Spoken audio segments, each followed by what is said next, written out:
Okay, good morning everyone. At the outset, my sincere thanks to Dr. Partho Biswas and Dr. Honavar for this opportunity. Respected chairperson and my dear colleagues. So Dr. Anil has already talked about this full thickness graft. So now I'll be talking on this component keratoplasty. So we all know that this component keratoplasty has revolutionized the field of keratoplasty. So earlier days, what happens that we are going for just for simple reason like corneal scar, anything like that, we have to take this whole cornea out and put this donor cornea here. So in component keratoplasty, that is tissue specific keratoplasty, where just we are taking out this only the tissues which are they have pathology, and then we are putting this donor there. So advantages are that decreased risk of graft rejection compared to full thickness graft, avoidance of complications associated with open sky procedure, and more utilization of one donor cornea for multiple recipients, which have a value in developing countries like ours, where there is a dearth of good quality donor tissues. So if we look at this classification, Bowman's layer, that means transplantation, which is used in advanced keratoconus. Then for the stroma, it is cell, that means superficial anterior leveler keratoplasty, then ALTK, then DALK, and then endothelial keratoplasty, which will be again DSEC, DMEC, and PDEC. So I'll be covering everything step by step. So PK, the main advantage is that it is easy and conventional, less instrumentation, surgeon's familiarity, and smooth learning curve. But for EK, we have long learning curves, and the main advantages of EK over PK is that no intraoperative and late suprachoroidal hemorrhage, faster visual recovery, better refractive stability, no wound, suture, and surface-related problems, and strong glove integrity. You can see here that there is some sort of do we have this pointer here? In PK, what we get that because of this tissue-related this suture-related problems, all those things, we can see this infiltrate, that suture erosion, all those things, which will not be there in case of this endothelial keratoplasty. So endothelial keratoplasty, there's DSEC is descemet tripping endothelial keratoplasty, and DMEC is descemet membrane endothelial keratoplasty. Our people, they have this ventured about this PDEC, where is P-descemetic endothelial keratoplasty. So only those groups are using this PDEC, but mostly DSEC and DMEC are quite common these days. So in DSEC, this corneoscleral incision is made, and then descemetes and endothelium is stripped from the posterior surface. So here this tunnel is made, and then we are stripping this descemate and endothelium, and then putting this endothelium from the donor area, and then putting it here. So in DSEC, we are adding this another part to posterior stroma, and in DMEC only just endothelium along with the descemate membrane. So indications are like that: Fuchs endothelial dystrophy, PPMD, CHED, Sandler's dystrophy, Sandler's syndrome, and postoperative cases like PBK or ABK, failed recent penetrating keratoplasty, other causes like post-traumatic, post-HSB endothelitis. So now I am showing this is a case.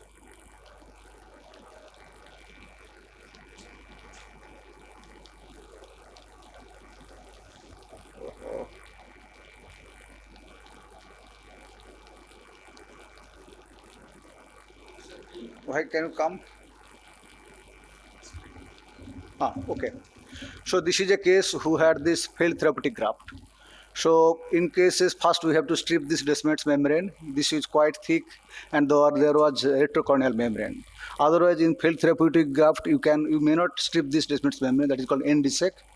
Here, just we are taking this endothelium as well as this retrocorneal membrane, and then just taking it out, and then can you fast forward it?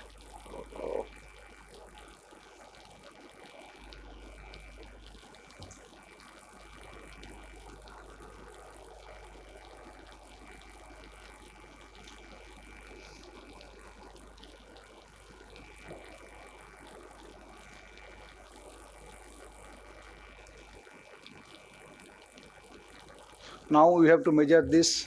So here this graft size should be 1 millimeter smaller than this previous graft size, and it should not this overlap, and it should not go beyond this graft host junction. Then we have a granular dissection of the donor tissue, and then took this and then You can insert it by either take-a-fold technique, or even you can use this tissue glide, or even you can go for this needle push technique also. So in my hand, I feel personally that this by this take-a-fold technique is quite good.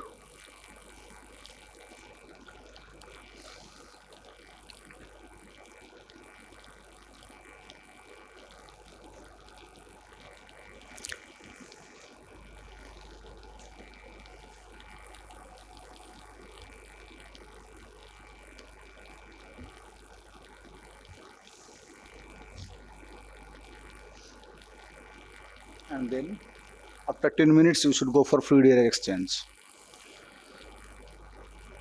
So in DMEC, what you have to do that?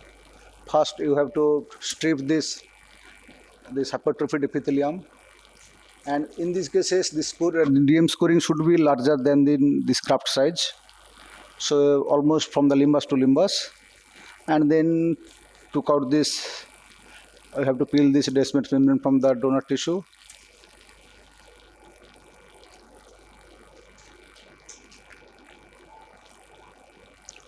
It will come very easily. Just you have to learn only 2 or 3 cases, then you can do it.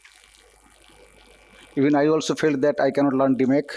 I was doing DSEC, and then suddenly, after 2-3 cases, I felt that it is quite easier than DSEC also.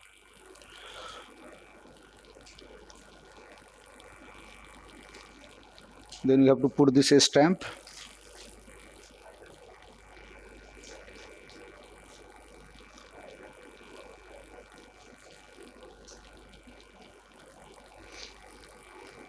Then after this peeling this descemet membrane, you have to take it in our customized injector.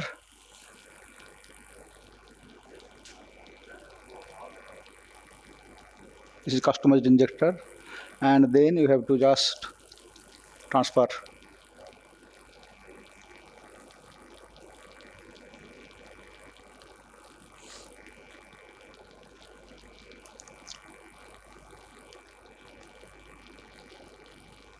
You can see this stamp, which is, you have to see that sometimes you may put some viscoelastics to see the stamp over the cornea. And after 30 minutes, you should go for fluid air exchange. So what are the advantages of DSEC over DMEC? DSEC, this is quite, learning curve is quite easy, and this need microkeratome. But in DMEC, there is less instrumentation. Graft manipulation is quite easy in DSEC in comparison to DMEC. And wastage of tissue, initially it was more with DMEC, but after a few cases you can learn and both will be same almost. And speed of visual recovery will be quite rapid in case of DMEC than DSEC. And the main advantage of DMEC is that you will not have much, the rejection rate is quite low in comparison to DSEC. Now coming to SALC, ALTK and DALC. In all these cases, there will be preservation of endothelium, faster visual recovery, strong globe integrity, and better chance of secondary refractive surgery in future if needed. And there is a large pool of donor tissues. So in SALC, it involves microkeratome-assisted anterior-lamellar keratoplasty for another anterior stromal corneal opacities. A superficial keratectomy of around 130 to 150 micrometer is performed depending on the depth of the scar. And in case of ALTK, this depth is 250 to 350 micron. Okay. And in all these cases, so it will be this ALTK, this keratome, with these machines, we have to remove this scar from the both donor as well as from the host tissues. And the advantages of microkeratome is that it keeps a smooth optical interface, and thereby leading for better visual outcome compared to manual dissections. But even with manual dissection, the results are quite good. So who might get benefit? Pathology limited to anterior stroma like corneal scar, trauma, or infectious keratitis. Corneal degenerations like BSK, spheroidal degeneration, or segment nodular degeneration. Corneal dystrophy like granular lattice or macular dystrophy. All these patients can get from this ALTK or ALK. Now coming to DALC. So in DALC, we have to go for this maximum depth. That is this almost, only are keeping this descemet membrane advanced layer, and endothelium. So DALK is most reproducible, highest chance to expose previous matrix layer, almost 85 to 90% cases. Ma'am, can I take 2 or 3 minutes more? Just there are no many more, not many presenters here now. So the least risk of perforation during dissection. So this is a case of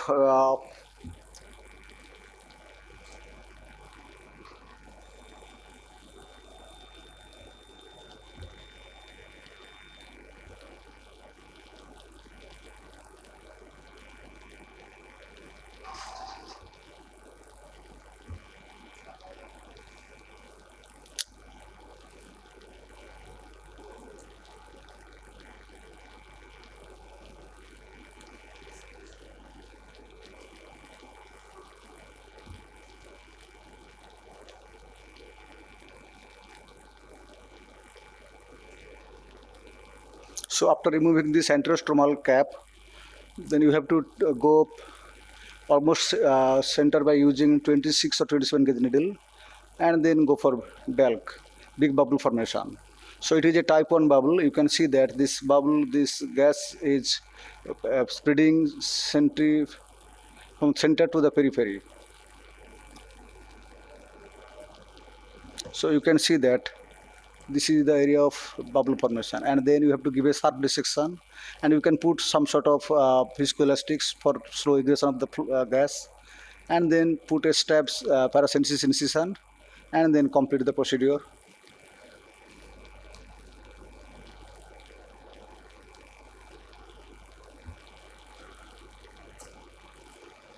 Okay, sometimes we have to when this big bubble is contraindicated, very stiff cornea with extreme thinning or desmetocele, if there is apical scarring or old hair drops, and when DALK is vital, like patients with Down syndrome with ocular surface disease or very large grafts, in those cases we have to go for layer by layer DALK procedure. Here,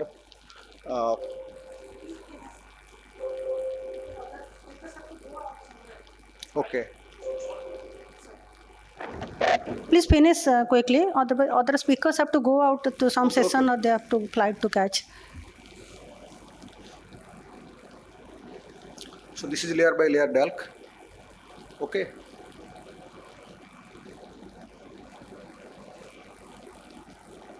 So anyway, if you have any questions, I'll be happy to answer. Yeah.